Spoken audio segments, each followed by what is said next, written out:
We'll go on the air. This is the community development meeting starting today. Welcome to those of you who are able to attend, and let's just go right around, start with you over here and introduce ourselves. Yeah, Melissa Rademacher with Downtown Community Partnership. John Gokovan, Fargo Planning Commission. Jim Johnson, Fargo School Board. Mike Redlinger, City of Fargo staff. Ken Enixon, member at large. Matthew Pike, Fargo Housing. Thomas Hill, United Way. And we have somebody else coming to the table, Mayor Mahoney. Thank you, Mayor. John Gunkelman, thank you for chairing the meeting last month. I wasn't able to attend. We were tied up with some other issues, but thank you so much. Neither you or the mayor were there, so I had to fill some big shoes. We were in the same place across town, but it was really appreciated. Okay, we'll go forward. Is there any change to the agenda? If not, I'll entertain a motion to approve the agenda. So moved. Was there a motion? Yes. Okay. Second. All those in favor say aye. Aye. Opposed, nay. Okay, that will get posted. And a motion for the minutes from the December meeting. Move adoption. Move from Jim, is there a second? Second. All those in favor say aye. Aye. Aye. We have a guest in the audience. Nicole, we have a public audience guest perhaps you could introduce and we could go from forward. Oh, we can, sure, if you want to go. Yeah, so as Mr. Floor is walking up, we have a guest with us today happened to be in town for some HUD visits this week, and Mr. David Floor, he's our Housing Finance Agency Director out of the state, and I'll let him introduce himself. And I think he can just begin speaking. Oh, it's good to go. Okay. Hi, everybody. As Nicole said, she twisted my arm to be here. It still hurts a little bit. But I was in town for the Opportunity Zone forums today and tomorrow, so I had some time this afternoon, so Nicole asked me to come. Glad to do it. If some of you aren't aware who North Dakota Housing Finance Agency is, we're a state agency. We're totally self-funded. We do not receive any state money, but we are a state agency, so it's a little bit of a quirky thing, but we are self-funded. We have our business is first-time homebuyer programs, so we buy mortgages from banks for first-time homebuyers. That's our primary business, our primary revenue producer. And then we also have on the development side, we have low-income housing tax credits, the National Housing Trust Fund, and the North Dakota State Housing Incentive Fund that the legislature created back in 2011. We administer all of those funds, and then we also are in the process of the statewide home program. You guys in Fargo have your own home program, you get your own allocation, but we're going to be taking over the administration of that with a MOU with the Department of Commerce sometime this summer. So we're trying to get the housing program statewide as far as state programs and national programs go within one umbrella, I guess, under our agency. Another thing that we've done recently that I see is on your agenda here, homelessness. We had the North Dakota Coalition of Homeless Persons come to us last summer and ask us to take over administration of the statewide continuum of care for them. They've been doing it since probably like 2010 or so. They were without staff, so they were operating it on basically volunteer basis at continuum of care. So they came to us and asked us to take that over. So we now have just hired somebody to be our coordinator for that. And March 1st will be the official date that we'll be taking over the administration of that. I think they're, from what I hear, they're very excited that we're doing that on their behalf. Statewide, I know Cody Schuler here locally in Fargo was very instrumental in getting us started and convincing people that it was a good thing for us to do that. So we appreciate Cody's work with that. So that's, in a nutshell, that's what we do. So if anybody has any questions. Anybody at all? Mayor. Just a question, first-time home buyer, if they want to buy a home, $200,000, what type of interest rates or what would they have to put down? Okay, our programs are $200,000. Depending upon where it's at, it can be as little as $0 down. We do require a minimum investment of $500. Most people end up putting down more than that as a down payment. Our interest rate right now is, our lowest rate that we have is 3.2%. It's a 30-year loan. We also have down payment closing cost assistance programs that are available to people that'll help them pay up to 3% of that down payment requirement also. So, and we do, you know, roughly, last year we bought 1,750 loans from the lenders. The year before we bought about 1,900. Fargo, obviously, biggest population. This is the majority of our loans, or the biggest percentage share comes out of the Fargo-Moorhead area. About 32 to 35% in any one year is within Cass County. And so if we had somebody watching in the public, you'd say it'd be best to buy in Fargo? Because of where I'm standing, yes, Mayor. Thank you. Okay. Else. I'm just curious, what's your sense of the state of home ownership in North Dakota? And it's an issue across the country. It's every conference I go to, that's one of the major focuses and one of the major challenges communities are facing, and it's just escalating and escalating. What's your overview of where we're at and where we're going and what our challenges might be? From your perspective. You're correct, it is nationwide, especially the inventory is an issue. You know, interest rates are not an issue today because they're the lowest they've ever been. So that's not the problem, it's the inventory for the most part. North Dakota, I think there's pockets where are probably fine. But I think if you talk to realtors, they'll tell you, you know, depending upon the time of year and that, you know, there is a shortage, especially below 250,000, and that's where the problem lies. And it's hard for home builders to build new inventory at that price point. And I think they run into struggles about what people expect when they buy a home. You know, they can go out and build a, you know, 1,000 square foot home, but is that what people want? And it's I think it's difficult for them to spec build at those price points. So they kind of look to, if I build this, do I have somebody to buy it from me? You know, there certainly is some spec building, but I think that's a struggle. You know, when you look at prices, it's easier to do that in Fargo because you have economies of scale pretty much, you know, especially for the builders and their costs, I think. Bismarck's not too bad, but once you get outside of those areas, it becomes very difficult. I just saw something on the news last night about, I believe it was West Fargo was reevaluating a bunch of homes as far as their assessed value, and it was those homes that at the lower price point, they hadn't probably been reassessed for a long time, and now their assessed value is going up because of that demand for that lower price point house. So now is that going to mean higher property taxes for those folks? And so that becomes a problem as something that was worth $150,000 10 years ago or 15 years ago now maybe is worth $200,000 plus. And you keep escalating because you're not building enough inventory to keep up with the demand. Two ends of the spectrum I'm especially concerned about are the young students, young families coming out of college, and they're saddled with immense student debt. And then the senior citizens, the tsunami of seniors coming at us over the horizon. And do you see any light at the end of those tunnels? Well, you know, the student debt, that is certainly an issue, and lenders will tell you that when they have to credit qualify people. And there's been changes made in underwriting criteria for like the FHA insurance program, Ginnie Mae, Fannie Mae, Freddie Mac. They've made changes to how they look at student debt, and they do that.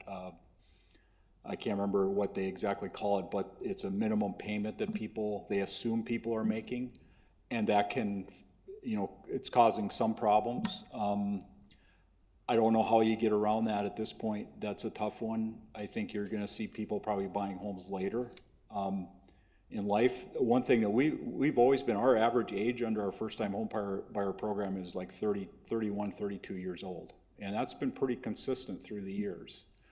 So it'd be interesting to see if it does start going up. So far it hasn't. And you know, the senior housing, you know, it's what do they want? What do they need? Do they need places with, you know, some services? You know, if you're talking about building a multifamily project, do they need services to go along with that? We've worked within our tax credit program and the trust fund and the HIF fund is to kind of target those sort of things if that's what the community needs, is to, those type of projects are going to score well because they are providing those services. So that's something we definitely look at when we determine what our allocation plan is going to be for those funds. Another thing that the state faces as a whole, as far as those multifamily programs go, is we're a small state, so we get allocated, like the tax credits and the housing trust fund are allocated through the feds, either the IRS through the tax credit program or the National Housing Trust Fund comes through HUD. And we get a small state minimum, and that's roughly about $3 million, and that gets oversubscribed every year. Some years it gets oversubscribed by a lot. So that creates, there's a cap there on what can be done with those programs. The Housing Incentive Fund through the legislature, they fund that on a biennium basis. Last biennium, we received $7.5 million for that program to administer, and that money went out this past fall. We had our round of funding, and all that money is gone already. So that's got to go through, now we're out again till 21, unless the project gets turned back and there could be funds returned. Project that doesn't complete. So that's an issue too, is, there's a lot of demand, but the state doesn't have that funding to allocate a lot of it. One thing we have available to us on the tax credit side, there's two different types of tax credits. There's the 9% credits, and what that happens is a project will go out there and they look for investors. Investors will put their equity into the project, then you receive these federal income tax credits, and they'll put in, that's roughly about 90 cents for each dollar of credit they get. So that brings a lot of equity into the project, and that makes them feasible for keeping rents lower. And the 4% credits are available. There's no cap on that really at this point, because it's based on the state's private activity bond cap, which our agency is really the only user of those funds. And we don't use what the state gets every year. So right now the state has a carryover of over $700 million in private activity bond cap. We can carry those funds over for 3 years. And that money could be used for these 4% credits. But they're difficult to get investors to invest that money for the 4% credits because they're not getting the return that they get with the 9%. And the 4% credits probably would work best with some type of rehab. So if you have a project in your community that is viable but just needs to be updated, rehabbed, 4% credits are something to look at, but we've got to get developers and investors interested in looking at that program and using those 4% credits. Matthew, you were doing a unique project here in Fargo, Elliott Place, that's using both 9% and 4% credits together. So that's the first time we've seen that in North Dakota. So that's exciting to be part of that project with you. So Thanks, Dave. So we'd like to see more of that across the state. And hopefully this will be a wonderful success. It'll get done on time, and we can point to it and say, look, this can work. Yeah, we aim to please not just for schedule, but for the innovation. So thanks, Dave, for your partnership. Yep. So, okay, long answer. Good answer. We could really have a good, long discussion because this committee's focus is on these topics, and maybe in the future, when you come to town, we could have a little more conversation. Yeah, anytime, Nicole, if it fits, just let me know when these meetings are occurring, and I mean, we can come in if there's something specific to talk about. It doesn't hurt for us to get to know each other. Yeah. And understand our programs better, because we're all aiming the same direction. So thank you so much for All dropping right, in. you bet. Thank you. Anybody else? Anybody else before? Okay. We'll go on our agenda. Anybody else from public comment for the moment? Okay.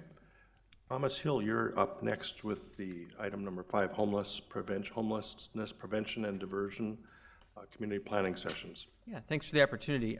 Just wanted to really extend to this committee and also the public at large that might be watching an invitation that the FM Coalition for Homeless Persons was here in December, if you look through your minutes, talking about their work on not only diverting individuals from the homeless system, but also trying to prevent them from becoming homeless in the first place.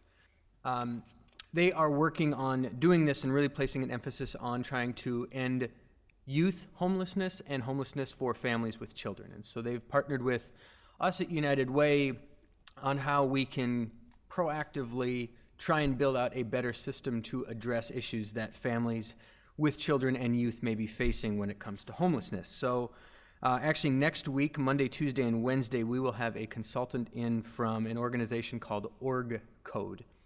And this organization has actually addressed issues of homelessness all across the United States, Canada, and Australia. They have data-driven, research-backed proposals and really strategies that they can implement on scales of really any size in cities, communities, and states. And so they will be here Monday, as I said, Monday, Tuesday, and Wednesday in the Oak Room at Fargo Cass Public Health. And really the idea is that it's not that the system of serving individuals who are homeless is broken. And so I want to be really clear that saying we don't have a broken system. We have a system that's overflowing and that isn't really triaging individuals effectively. And so what Org Code and the Coalition are really proposing is that we try and reallocate resources on the front end versus on the back end. Oftentimes when families show up at places like Churches United for the Homeless, they don't need to be there, but it's the place they show up at. And so we think that there's a better, more effective way to serve those families while they are either at risk of losing their housing, whether it be a home they own or a place that they're renting, or on the back end, when individuals do get housed through, let's say, a voucher through Fargo Housing Authority, how do we keep them housed so they don't come back into the homeless system? We think there's a real opportunity as well to involve not only homeless providers, housing providers. On Wednesday specifically, there will be a session that's geared towards working with city government officials, city planners, discharge planning, folks from hospitals and jails, to really make sure that we're addressing the issue on a large scale, not just for specific pockets of individuals. So again, I'll just be brief in my comments here. It's Monday, Tuesday, and Wednesday of next week. I know we have some folks from the city of Fargo who will be attending. And so again, I think as we think about the next 5-year plan and how it relates to this committee's work with our consolidated plan, I think there's a real opportunity to look at how do we better invest dollars proactively to keep families in their own home. So, Thomas, who will be attending, or maybe Nicole, who will be attending representing the city, or some of the participants? Right now we do know, I know Tia will be attending. I also know Officer Jessica White from Fargo Police Department, Chad Violet from Cass County Sheriff's Office will be there. We do have some folks from West Fargo as well. I haven't looked at the invite list for a day or two, so I know there's a few more. Nicole? Yeah, we'll be getting some more communication throughout our staff. I'm hoping to be there as well. We have the core neighborhood planning consultants in town that same week, and so we're kind of tag teaming it a little bit. But we're really excited about this opportunity, and yeah, so I hope to be there at least part of the day. Anybody else, any questions or anything for Thomas? Or is there room for others to participate if there's anybody from this committee who'd like to attend? Absolutely, yes. It's open to the public. It's free. We actually have an Eventbrite through the coalition. I can send that link out to you again, Nicole or Tia, if you guys want to circulate it to the committee. And if you're able to attend for part or all the sessions, we'd absolutely love your participation.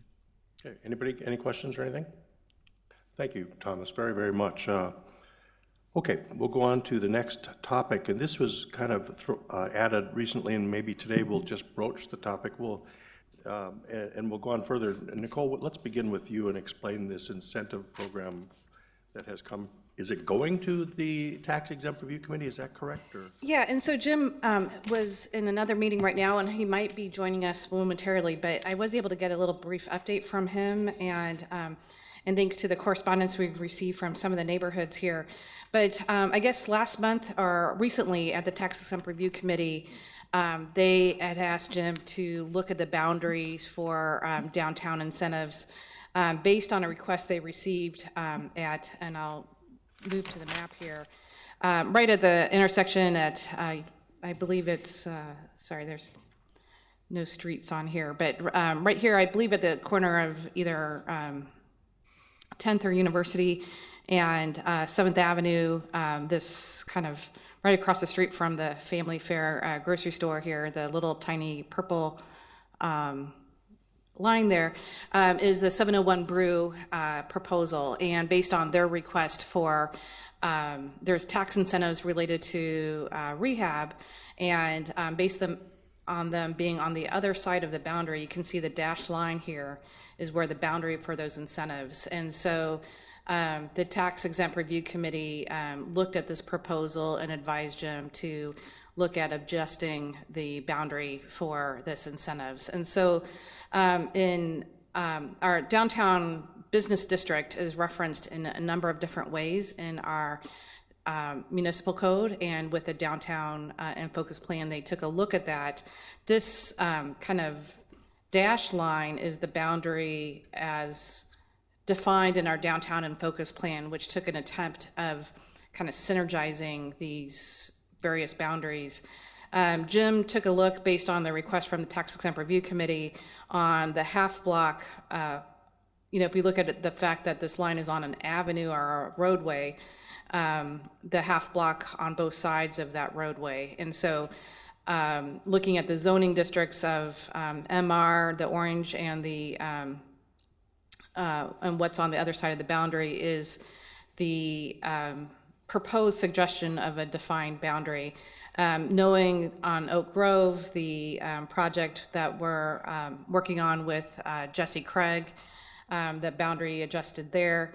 And then on the south side, in the Hawthorne neighborhood, again, trying to look at both sides of the roadway and bringing that half block on there, and kind of just adjusting that boundary along the neighborhood as needed. I think this is preliminary, and I think we've received correspondence over the week from neighborhoods of concern, wondering about the timing related to the core neighborhood plan that we're getting ready to kick off, and other things. And so I think at this point, Jim just suggests that we take these responses back to the Tax Exempt Review Committee. They still have an application in front of them, and so they may want to look at their regulations or advisory based on that, but or maybe on a case-by-case basis up until we do the core neighborhood plan. I can't really speak to the workings of the Tax Exempt Review Committee right now, but I believe Mayor Mahoney sits on that committee. And as such, I guess that's what Jim has for me to offer you today, and just to open that up for discussion. And thank you. And again, this topic has just come to us.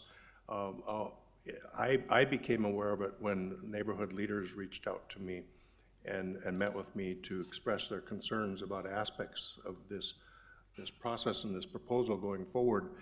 And I know those two folks are in the audience today, but before we start, I guess my question for starters is at what point do these communities talk to each other?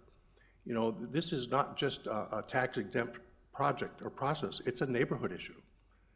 And that's my disappointment is here we are, the Community Development Committee, and we don't even know this is coming, and nobody's apprised us, and I'm expecting, I'll demand that we'll have a dialogue and hear from the neighborhoods that are impacted, affected. And is there something I'm missing there, or how does this come absent us knowing?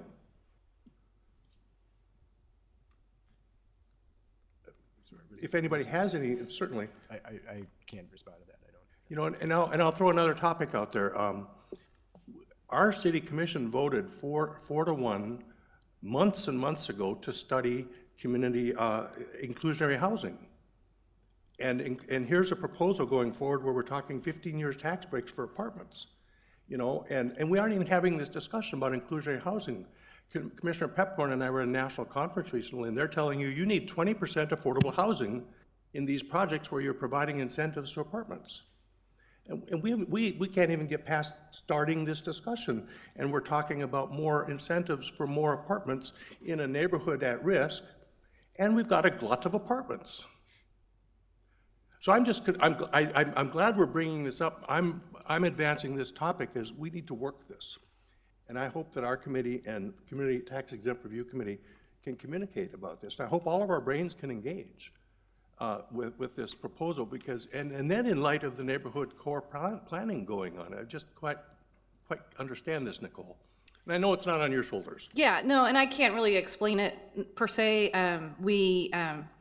Our departments coordinate, and sometimes business moves faster than, conversation does, and not that that's an excuse by any means. I would say part of it is this is how government works in terms of a proposal comes in front of us, the proposal gets presented to the appropriate committee, that appropriate committee gives direction, that direction is then vetted. And so through the email notification, basically Jim came to our department to ask for correspondence to go to the neighborhoods, which I assigned to Aaron Nelson, which then makes it look like the planning department knows what's going on, but actually we don't really, because we don't staff the tax exempt review committee. We staff 13 other boards and commissions, but tax exempt is not one of them.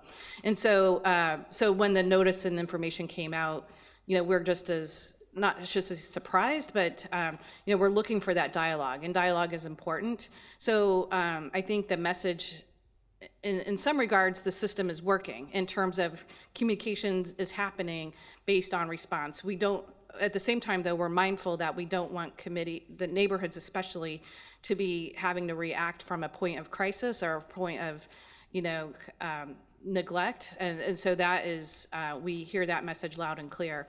And so the best as I can advise is this information got to Jim. Jim is now presenting this back to the Tax Exempt Review Committee. He is going based on direction that was tasked to him. And so in some regards, staff is at a point where we're just the messenger, and we are passing these applications forward as best we can. I will say that's the reason we're doing the core neighborhood plan, is we do have mixed messages and mixed strategies. I will say, if Jim was here, not to discount this conversation, if Jim was here, one of the points he wanted to make is we're not changing the incentive policies for apartments. That's all the same. I guess what is changing is the boundary. And so, I think the discussion that happened at Tax Exempt Review Committee is, if you're a stone's throw from the policy, is that fair? And, what is that stone throw distance? If you can see the policy on the other side of the street, is that fair? And what is that discussion? And so I think that's the larger policy discussion, and Mayor looks like he has something to add. So That's something, yeah. So you got two projects here that are difficult to do. They're a stone's throw away from what we have in our DU, in our downtown incentive boundary. And they basically, I think the developers came in and said, can we look at it another way? I know the Oak Grove area, it's taken forever to get that project off the lot. And John, so the tax incentive will look at it a different way. The neighborhoods have to weigh in as well. The neighborhoods do have that opportunity through planning to weigh in as well. Tax incentive, what I think you're gonna have a question is the downtown continue gonna morph and take more and more? Well, so what's the goal? I mean, how big do we want the downtown area? I hear there's 5,000 people that need to move in the downtown area basically to manage all the services that have to be provided down there. So unless you put in apartments or increased density, we have a governor that loves increased density, you're gonna have to start thinking about that.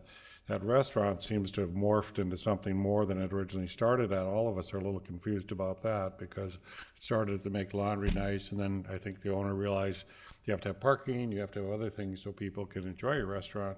It's the same thing we have on the sites where there's minimal parking. We're not used to the bus and the rapid transport. But I think you have two things that you want to talk about is should we have some incentives for lower income housing, different discussion.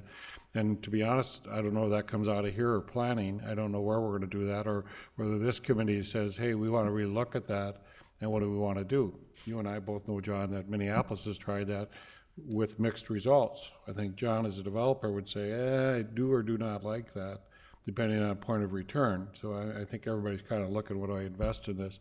We just heard about tax credits. We heard about other things that incentivize things.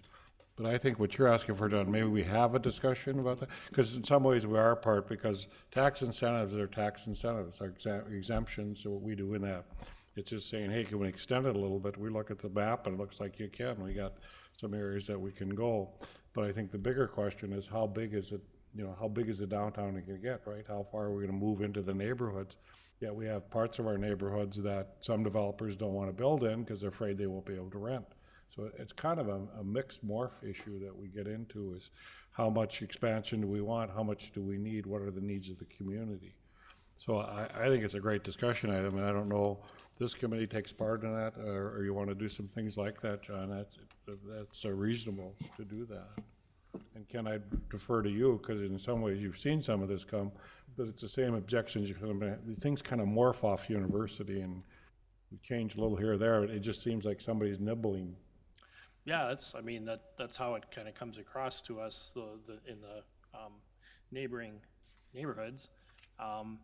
I think one of the questions that this, in its current form, doesn't really address, which I mentioned, and I think it was mentioned as well from Carol, is that, you know, what we're not seeing is any sort of language speaking to a stepping up. You know, what is, when we're talking about expanding those, right away there's concern about, is that, what sort of density is that introducing, and how abrupt is that? That's one area. And I think John raised a good question, is we're still talking about more and more apartments when we have issues of filling the ones we have. So I understand it. In some cases, it's more about where they're located is the issue. I get that. But, you know, it's just the question is, what kind of erosion is taking place in the existing neighborhood? So, Thomas, you had a question or a comment? I guess sort of in the same line, but wondering how, if we're talking about, and if I'm looking right, not saying that this discussion solely started, but on a tiny little purple spot right above the current dotted line, now talking about right there, was the redrawing of the bound of, which is, I think, a significantly larger area, all predicated on one tiny little project? And I'm not saying that's a tiny little project, but at what point do we maybe, is that the right boundary either to draw, or, I guess it seems like that's a lot of proposed changes for one specific project, if that is if that is in fact why this is starting. So I guess it seemed like a lot, like, wow, sort of seemed like, hey, we have one project, well, let's just redraw the whole boundary. Like, just seemed like a little presumptuous or maybe fast moving, and just. No, I think these are all really great discussions, and I'm not necessarily here to defend the map, but in terms of governance process, I can't speak to that. And I would say, if anybody's gone to the Tax Exempt Review Committee, it's a pretty tight committee, and they talk very specific to like one thing, and that's tax incentives. And so I would say there's probably two conversations going on, is like, how do we define a process for 701 Brew, if that's worthy? And then second is, as I mentioned, the municipal code has probably at least 10 definitions of a town-town boundary. And so for a myriad of reasons, everything from towing to parking to food carts on the sidewalk, you know, and so, you know, Melissa's, you know, kind of laughing at me, because, you know, so every day there's engineering policies tied to downtown, there's all sorts of things tied to downtown. And so I think this might have been, I think in some of this conversation was coordination between Public Works on snow, I'm guessing, and Jim. And so there's probably two parts happening. One, from a staff perspective, on can we consolidate a boundary so we have one downtown boundary. But I think what I'm hearing, and I don't want to discount that, because I think it's what I'm hearing is that's a larger conversation, and can we have that conversation at a slower pace over more time, under more deliberate discussion? And I would say absolutely, you know. And so I think these are just comments that we can bring back to the Tax Exempt Review Committee. I'd be remiss to say this is a good time for me to point out, I'm here to talk about governance, and if we talk about the Community Development Committee, we have no bylaws, we have no ordinance, and we have no resolution. And so when we talk about what we do and what we report to, that's where we struggle a little bit on an agenda and what you care about and want to know about. So I definitely appreciate that conversation, and we can figure out, whereas a Tax Exempt Review Committee is an appointed board with appointed authority and appointed ordinance, and so they have governance they have to report to. On the inclusionary zoning, I would say, if you look in the staff report, there's a ton of stuff that staff is carrying for CDBG and home funds. And so to talk about a housing policy overall, we're trying to do that as the best we can. But we need that strategic leadership at the city commission level, at the administration level, and as a community overall. And so staff can't be carrying the load, and everybody needs to be part of this conversation by having hard conversations. That's important, and we're all expected to have those conversations and show up and have those conversations. It's not anybody's one fault.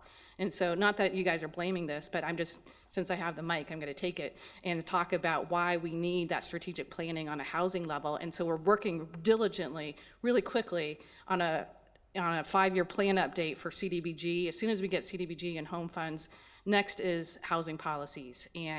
And if I were to have my dream team, I would say we would repurpose the Community Development Committee to be a housing committee to talk long-term strategy on housing.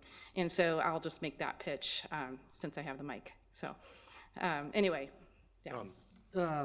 One thing that's confusing is you've got the downtown mixed-use boundaries, which is about probably 80% of this, and then we've got another boundary that I think, to me, it would make sense that we had one boundary so people, you sort of touched on that, so they'd know what is that boundary. Absolutely.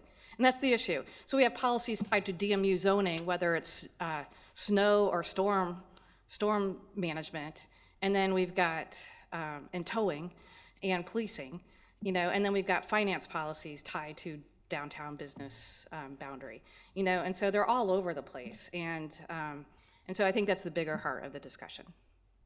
And I will chime in. I also agree that I don't know that the entire focus of community development becomes housing, but we really need to elevate it formally as a focus of this group, so we're not just acting in a vacuum and assuming that responsibility is ours when it really hasn't been designated to us. But reality is, who else is going to do it? Right. And it is a priority. And we have issues affecting us, so, and Nicole, my concern and why I respected these folks bringing this to us as a community development committee is we're just starting on all these strategic plans. To throw something like this up there right before we're even beginning these strategic plans, which have potential and major impact on the edges of the neighborhood.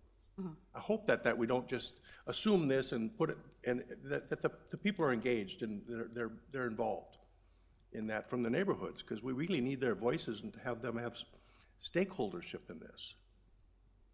Yeah, I guess all I can say is, and I don't know if you're looking for a response, is I don't have representation on the tax exempt review committee, I don't, other than the mayor, and so it's not I don't have communication with that level of City Hall. But in fairness, your public input is done through planning. So if a project comes to us, we go to planning and that does it. Tax exempt is actually divorced from that. It's only an opportunity to try to incentivize. And I think Garrick had mentioned, let's do Kmart. Can we get Kmart something like this, which would take a legislative issue? And to your point, John, I think some of that has to be discussed. If you're going to add 5,000 people downtown, how are we going to add them? Apartments, houses? You can't do single-family homes. I mean, we're gonna have to do something, but you would like nice development that mixed with the neighborhood. So I think Ken would say he doesn't want a 15-story apartment building in Roosevelt neighborhood, right? But we might take some stuff a little bit smaller, not as big, and increase density. But that's the point as well, is what is your zoning? I think with John saying that, DMU is like part of this purple thing, but then we got all sorts of other things. And then, to your comment that this goes up a half a block, it's really zoned okay in that half a block, and it's trying to push development. I can see that. It's trying to add incentives into those areas to try to get redevelopment and some regrowth in that area. So there's a lot of complexities of that question. So the tax incentives just for acting out, it'd be a good idea to do this because we think that incentivized changes, but the reality is, to your point, John, you may not want those changes. You may not want us to tear down a building and put an apartment in. Some do, some don't, but, and then there's also the question of let's not participate in what folks loosely call gentrification. If we have growth and expansion of our downtown, let's make sure we're looking out for the folks that are in many communities that we can look at, the people that are pushed out to the edges that were downtown. And so those are discussions to have. I'm not saying I have the answers, but I know there are community questions and concerns. As But far you're as- looking at a great project along Main Avenue that will have older than 55 housing that's low cost. So, I mean, that's a great project, so. Anybody else on the table? Carol, did you want to say anything, being as you're the person who brought this to our attention, just briefly? Carol Schlossman was representing the neighborhoods, and I'll ask if she's wanting to just share anything with us. Hi, I'm Carol Schlossman, 505 Broadway North, and I'm the interim chair of the Downtown Neighborhood Association. Our chair, Paul, steps out to Brussels 3 to 4 months every year, so then I get the honor. When this came through, we are really talking about a bigger picture of what the vision is for bringing the core neighborhoods into the future. And how do we make them livable and attainable and wanted by that next generation of buyers? On our DNA board, we have 8 of our team who are renters in downtown. All 8 of those people want to purchase and would purchase. They can't afford to purchase. It's unanimous. 7 of them are under 40. All of them are over 25. All of them are college-educated professionals who work and live in downtown. So that's where you're getting a lot of this impetus. We also had the surrounding neighborhoods. We asked them to come in and give us their points of view. So when we look at it and we look at how you rehab some of these older homes, how you make them livable, if you let them go, they'll turn into blight. How do you make them healthy, electrical, plumbing, roofs, etc. Many of these individuals we have talked to say they can afford the purchase of some of the low-end homes in these core neighborhoods. They can't afford the rehab.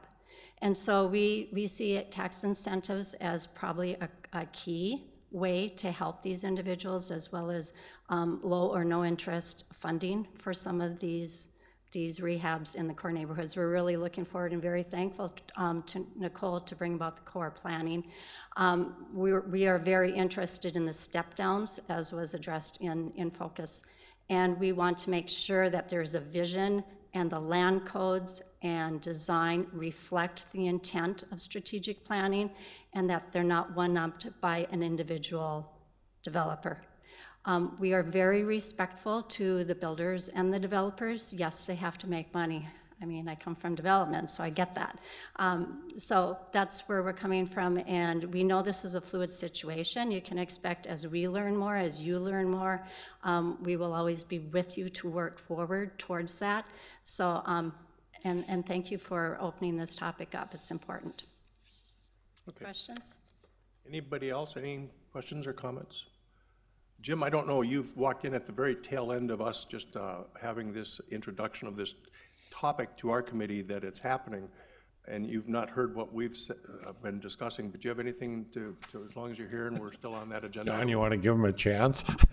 Tell him what we've been talking about before he... And then, Mr. Chair, I might be able to help my friend Jim out. Jim, the good news is that I think there's the consensus that actually this coming before us is actually indicative of the process working. So there wasn't too much on a negative side. That was Nicole's comment, and I was only going to chime in to say I agree. I think the mayor's wisdom in terms of saying, look, this is just what one committee has come up with, and then disseminating the information is indicative of a governmental process at work, and that's how things do get done. But I also appreciate Nicole's other comment, which is, and I say this while volunteering myself at the same time with full knowledge of that if you need help on this stuff and you want somebody from the affordable perspective to help you guys out at any time, whether in core working groups or otherwise, I'm happy to serve if you'd like me to. So Jim, good news is that it looks like it's a process at work, and Nicole's dream team would be to somehow empower this committee to give it some actual official oversight and areas of responsibility to then be the voice that then, when the process is working, can give other boards and commissions and committees feedback appropriately and be empowered to do so. Yeah, I think this is an example of the process is working, and I'll just maybe give you the perspective of the tax exempt review committee that Mayor Mahoney is also on. And so what started this was the the development on the corner of University and 7th Avenue. They were right across the street from where they could have gotten a greater incentive. If you're south of 7th Avenue, you can get a 5-year remodeling exemption. If you're north, you can get a 3-year. And so they came in and asked for really either an exception or a change in the boundary. The tax exempt committee said, well, let's not just look at one spot. Maybe we should do everything across the street. Does that make sense? Why don't you come up with a map and get, this was prepared by the, kind of looking at the land use, Aaron Nelson and the planning department prepared the map. I'm not that good at these maps. And so, but the tax exempt review committee said, before we take any action on this, before we make any recommendation, let's contact the neighborhood associations, let's contact the downtown community partnership for the Downtown Neighborhood Association for input on this prior to this going to City Commission. And so that's why it's was sent out to those different organizations. I should note there's not, I think there's some confusion that there's some major policy changes here by changing the boundary. The difference is that if you have a commercial property and you're applying for a remodeling exemption, you can get 5 years instead of 3 years. If you have a residential property, it's same as before. Also within that change of the boundary, you're eligible to apply for a payment in lieu of taxes housing incentive. Key is you're eligible to apply. That goes through the same review process that we already have. So I think the tax exempt review committee didn't see this as a major change, but they did want to follow the process and contact the neighborhood organizations. I don't think the committee is probably going to have enough on the agenda to meet this month, so they'll probably be on their March agenda whether or not they make a recommendation. But the committee is supportive of that brew project that's on University and 7th Avenue and wanted to more fully assist with the development of that site. Be happy to answer any questions. Thank you, Jim. Anybody, any questions at all? Jim, my question primarily, and I know I mentioned to this group, was Commissioner Pepcorn and I attended a national conference, and they had a lot of focus in this one session about inclusionary housing and tax incentives for affordable components in projects where you give tax breaks. How do we get that conversation legs here? Because how do we get that formally vetted? I'm just curious advice. I'm kind of grappling for how to approach that topic in a way where we can really go at it. I mean, several of your comments have been, is there something we can come up with in the core neighborhood plan, some different ideas on how to provide incentives in a manner where you sort of have this fringe area right next to the downtown or simply beyond the downtown. I know Commissioner Grinberg's working on an idea of trying to create a legacy zones to encourage redevelopment in older neighborhoods. And so, that's one of the things that we could try to work on with the legislature, maybe trying to invest some of the legacy fund in redevelopment of not only Fargo, but other communities across the state. So I think there's probably a lot of different ideas. We need to just keep working on them. And the good news is with the land development code being revisited now and with the core neighborhoods being revisited now, the strategic plans, the time is ripe to proactively have these elements of discussion included, discussed before we've put the final stamp of approval on any plans. So, anybody else? I just had a question about sort of a timeline. I mean, it sounds like this is the very beginning of this process, and maybe if you could educate me a little bit on, as this process flows, it goes through, I think, planning, right? If you can just give me a sense of how this would flow, and then timing-wise as far as what we're looking at for the core neighborhood plans. I mean, the timing of it is tax exempt. I believe we meet either the 3rd or 4th Tuesday of the month, and so I anticipate the next meeting will be in March. They'll make a recommendation to either put this boundary change on the City Commission agenda, maybe a smaller boundary change, maybe some other policy change that more specifically addresses that property in question.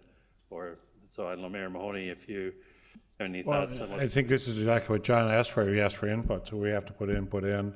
I think it allows us to do this. We haven't recommended this to the commission yet. That's exactly what Jim said, is let's populate this out and let people understand. I think what the tax exempt committee did, looked at it and say, don't just change it for one, look at everything in this area. And if we're gonna incentivize growth and things to happen, let's do that.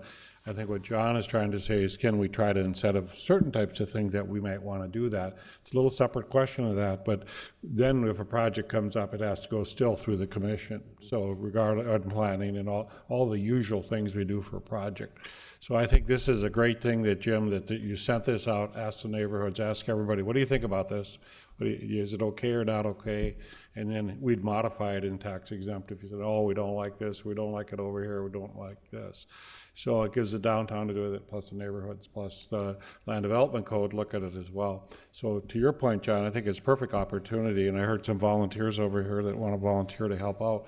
But, you know, if we get that input, whatever our input is to the tax exempt helps us out. You say, we like this, but we'd like you to look at something else or change it a little bit. We can only change the boundaries in a sense, Jim, that's our purview, but it would give an opportunity to give some direction to the commission or to other people of, here's what the neighborhoods are thinking, or here's some modifications planning can make going forward on apartments, so. Yeah, our tax exempt review committee has certain incentives that the city really only offers downtown, or now I guess we're calling it the downtown incentive boundary. It's always hard to figure out where exactly does the downtown, begin and end. And so, again, they're more tinkering with the boundary than they are, changing overall policy.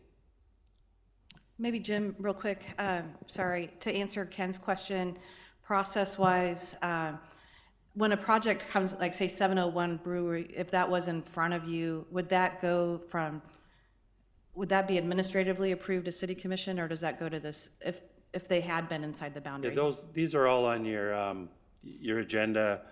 So even with this downtown incentive boundary, once the boundary changes, then this brew can come in and that'll be on what's been on your regular agenda now to either approve or not approve a project. If someone applies for some sort of tax exemption for new housing, again, that has to go on city commission agenda with the public hearing. So again, this just changes where the geographic area where you can submit applications from. It doesn't guarantee any approvals. So maybe to the mayor's point, there's no planning department stop, so there's no planning commission stop as part of this review process. We're just assisting in the outreach as part of the boundary, but in terms of an actual tax exemption application, there's no planning department stop. Just wanted to make that clear. But let's go a little clearer on that. If the neighborhood did like the project, they just come to the commission to say, we don't like it? Correct. Correct.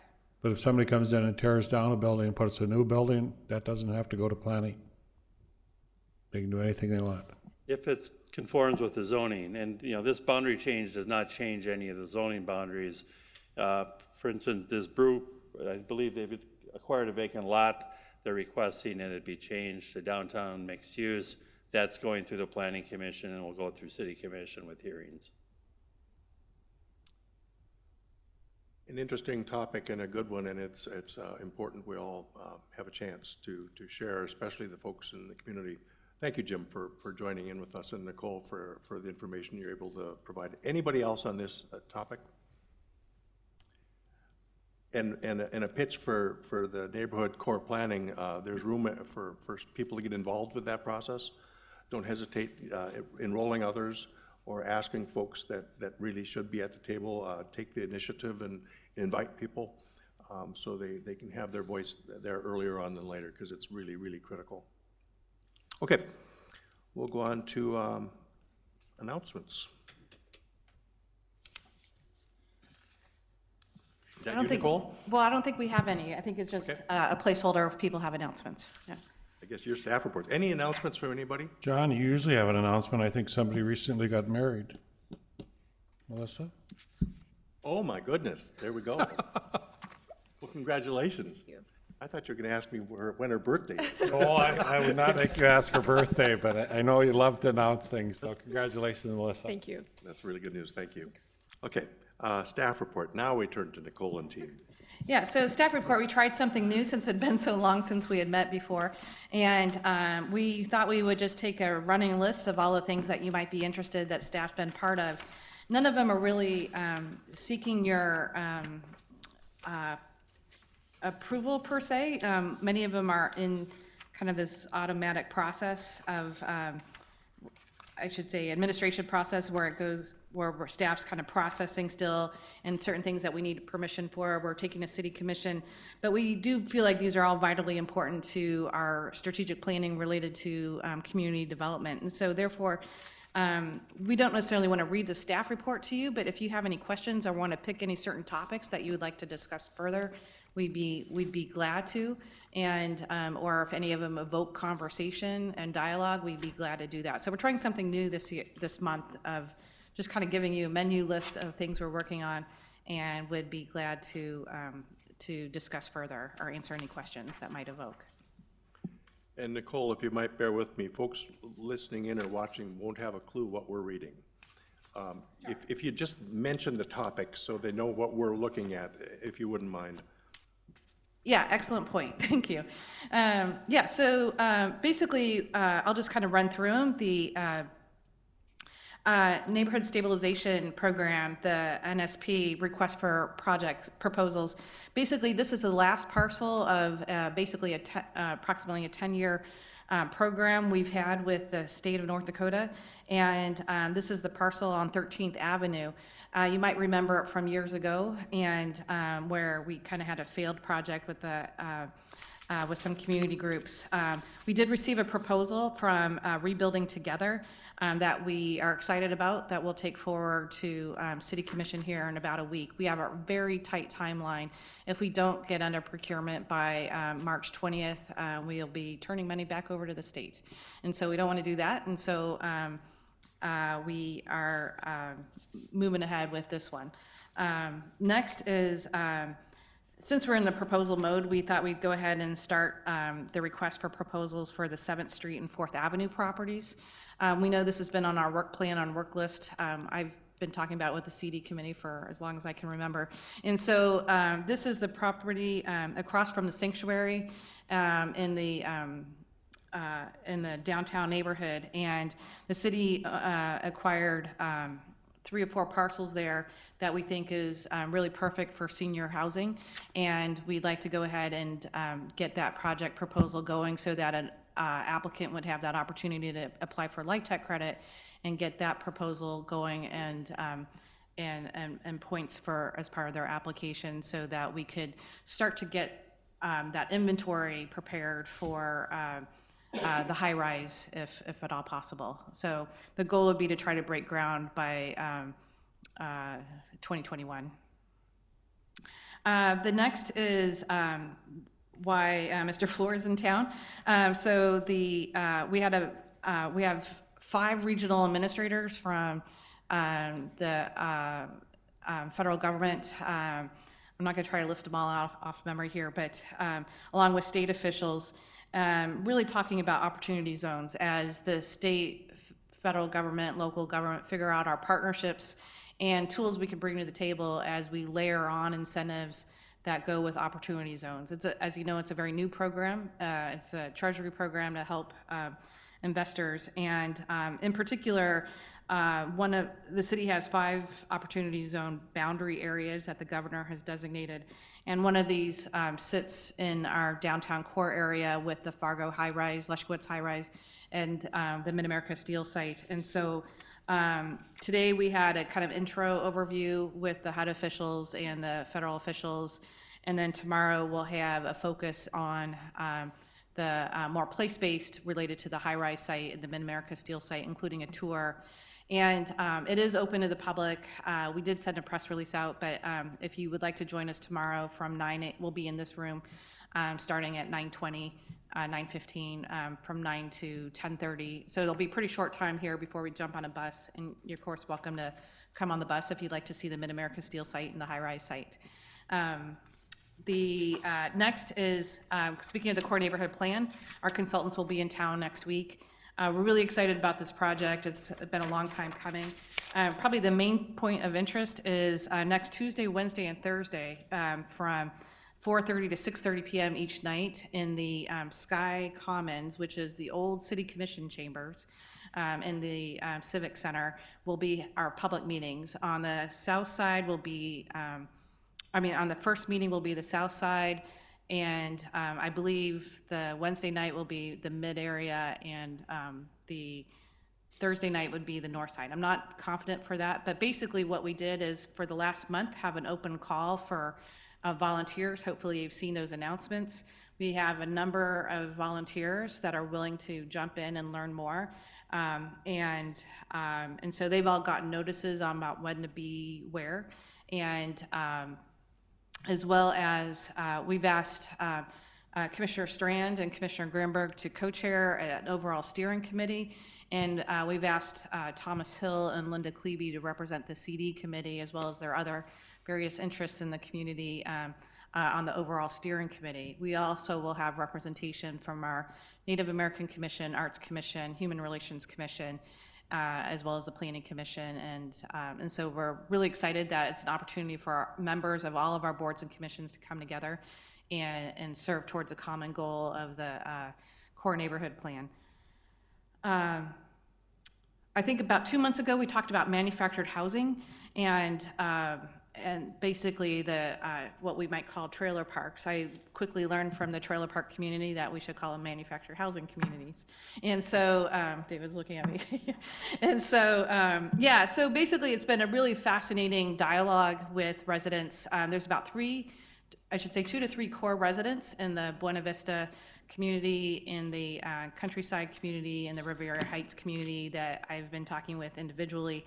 And the organization called North Dakota Manufactured Housing Association has been trying to get organized, for lack of a better word. They're getting some assistance from a Minnesota group. And I went to one of their meetings last week, and really they're trying to figure out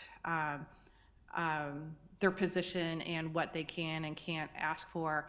Most of the stories we're hearing are anecdotal in nature, not that they're not factual by any means, but there's not a whole lot that we have ascertained that the city would have a role in, whether it's charging for utilities, and that's of course a landlord's right, charging for rent, that's a landlord's right.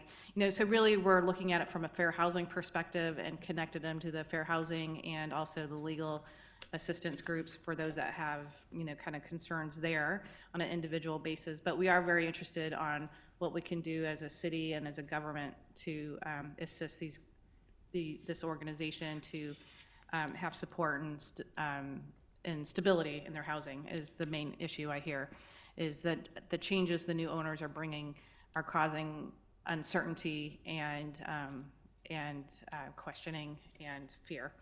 And so trying to figure out those roles. Nicole, if I might ask one question that's been posed that I don't know the answer to, and maybe our guest knows, but some folks seem to think there's a connection between opportunity zones and trailer parks, and that there's an intention to get rid of that affordable housing. Is there anything to that? It happened in Bismarck. It. There were 2 parks that were bought by investors from Utah, I believe, and they immediately raised the rents probably double, close, and not really providing a lot of extras for that. They talked well when they came in. There was a lot of blowback from the residents, obviously, and then the city did get involved, and I think the owners came to a realization that they needed to back off a little bit.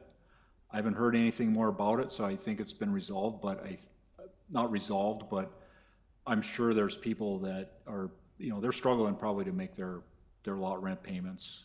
So I think it's been a burden. So it is something to be wary of. And I know the opportunity zones in some other places they've talked about, in like the East Coast where that's been a problem also, so. Thank you. We'll let you continue. Jim.